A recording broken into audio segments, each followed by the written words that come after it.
अस्सलामु अलैकुम वरहमतुल्लाहि वबरकातुहू। अल्लाहुम्मा सल्लि अला मुहम्मदिन कमा तुहिब्बु व तर्दा लहू। मेरे भाइयों और मेरी इस्लामी माएँ और बहनें, मेरे भाइयों माशाल्लाह आज बहुत ही प्यारी जगह पर आए हुए हैं। इंशाल्लाह वीडियो ख़त्म के बाद आपको दिखाते हैं। बहुत ही खूबसूरत जगह है। और मेरे भाइयों, हज़रत तारिक महमूद साहब शेखुल वज़ाइफ लाहौर पाकिस्तान, हज़रत की बातें मैं आप तक पहुँचाता हूँ। अल्लाह उनकी हज़रत की उम्र बरकत दे। मेरे भाइयों, हज़रत का एक शेर याद आ रहा है। मुझे कुछ खबर नहीं थी, मुझे कुछ खबर नहीं थी, तेरा दर क्या है या रब, तेरे आशिकों से सीखा, तेरे संग दर पे मरना, मुझे आ गया है जीना, मुझे आ गया है मरना। मेरे भाइयों, कोई अल्लाह वालों के हाथ में हाथ दो तो ज़िंदगी किस तरह जीना चाहिए वो समझ में आएगा, और किस तरह मरना चाहिए मेरे भाइयों वो समझ में आएगा।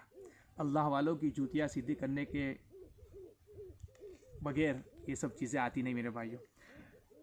आज मौजू आपके सामने लेकर हाजिर हुआ हूँ, वो हज़रत को किसी ने फ़ोन किया था या हज़रत को किसी ने ख़त लिखा था। फरमाते हैं, फ़ोन करने वाला कह रहा है या ख़त लिखने वाला कह रहा है कि रूहानी तरक्की नहीं हो रही काफ़ी अरसे से, 2012 से बैत हूँ। मेरे भाइयों, हज़रत फरमाते हैं इस सवाल के दो सवाल हैं। एक सवाल ये है कि या लेने वाले की कमी या देने वाले की कमी। हम रूहानी तरक्की को समझते हैं कि आंखें बंद करें और फरिश्ते नज़र आए, आंखें बंद करें और जिन्नात नज़र आए, आंखें बंद करें और जन्नत नज़र आए, आंखें बंद करें और दीदार मुस्तफ़ा सल्लल्लाहु अलैहि वसल्लम नज़र आए। इसको हम रूहानी तरक्की समझते हैं। अगर ये रूहानी तरक्की इसका नाम है तो ये रूहानी तरक्की नहीं है, ये उसकी अता है। दे दे तो दे दे, न दे तो न दे। रूहानी तरक्की एक चीज़ का नाम है मेरे भाइयों। लिख ले, हज़रत फरमाते हैं लिख ले, मेरी बात को लिख ले। तन्हाइयाँ पाकीज़ा हो जाए मेरे भाइयों, असल में ये है, हमारी तन्हाइयाँ पाकीज़ा हो जाए, तन्हाइयाँ पाक हो जाए, तन्हाइयाँ शफ़ाक हो जाए। जिसकी रूहानियाँ पाक हो गई, जिसकी रूहानियाँ पाक हो गई, समझो उसकी रूहानी तरक्की हो गई। सिर्फ रूहानी तरक्की नहीं, वो शख्स उरूज पा गया मेरे भाइयों। जिसकी तन्हाइयाँ पाक हो गई, समझो उसकी रूहानी तरक्की हो गई। और सिर्फ रूहानी तरक्की नहीं, वो शख्स उरूज पा गया मेरे भाइयों।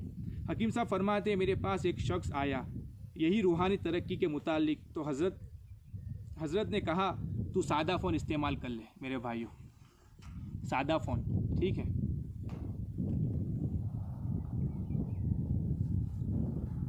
सादा फ़ोन रख ले जिसमें व्हाट्सअप, नेट, फेसबुक वगैरह ना हो। कहा मेरा कारोबार है। हज़रत ने कहा मुझे पता नहीं। कहा ठीक है। हज़रत ने कहा मुझे कुछ पता नहीं तेरा क्या है, कारोबार है क्या है, ठीक है। कुछ अरसे बाद मिला, कहा आप वाकई हकीम हैं, आपने मेरी नफ्स पर हाथ रखा। हकीम साहब ने फरमाया, कहा क्या हुआ? कहा सादा फ़ोन रख लिया, बस मेरा आधा काम तो वही हो गया, आधा फिर मैंने हिम्मत की और मेहनत की मेरे भाइयों। तो रूहानी तरक्की रिस्क की पाकीज़गी का नाम है। रूहानी तरक्की नज़रों और कानों और जज्बों की पाकीज़गी का नाम है मेरे भाइयों। मेरे भाइयों, ये अल्फाज बहुत छोटे हैं लेकिन इसमें काफ़ी बड़े यानी समुंदर है। देखिए आप, रूहानी तरक्की रिस्क की पाकीज़गी, रिस्क की पाकीज़गी मेरे भाइयों। रूहानी तरक्की नज़रों और कानों और जज्बों की पाकीज़गी का नाम है। आप समझते हैं कि हवा में उड़ने का नाम रूहानी तरक्की है, आपकी गलत फहमी है। जानवरों की बोली समझ में आ जावे, जिन्नात नज़र आ जाए, ये सोच कमज़ोर सोच है। रूहानी तरक्की तो पाकीज़गी का नाम है मेरे भाइयों। तो मेरे भाइयों, बहुत ही यानी अहम मौजू आपके सामने रखा। बस मेरी आपसे दरख्वास्त है, गुजारिश है कि अपनी तन्हाइयों को पाक कर ले मेरे भाइयों। एक कमरे में बैठे हुए हैं, कोई नहीं है, अल्लाह देख रहा है मेरे भाइयों, ठीक है। और हो सके तो ये सादा फ़ोन इस्तेमाल करें जब बाहर जावे। घर के अंदर रखे ये सब नेट वगैरह जो चलता है, तो इससे इंशाल्लाह आप गुनाह से ही बच जाएंगे और काफ़ी सारा वक्त जो बचेगा वो अल्लाह के ज़िक्र में, अल्लाह की याद में मेरे भाइयों गुजरेगा। तो अल्लाह मुझे भी, अल्लाह आप लोगों को भी अमल की तौफीक अता फ़रमाए।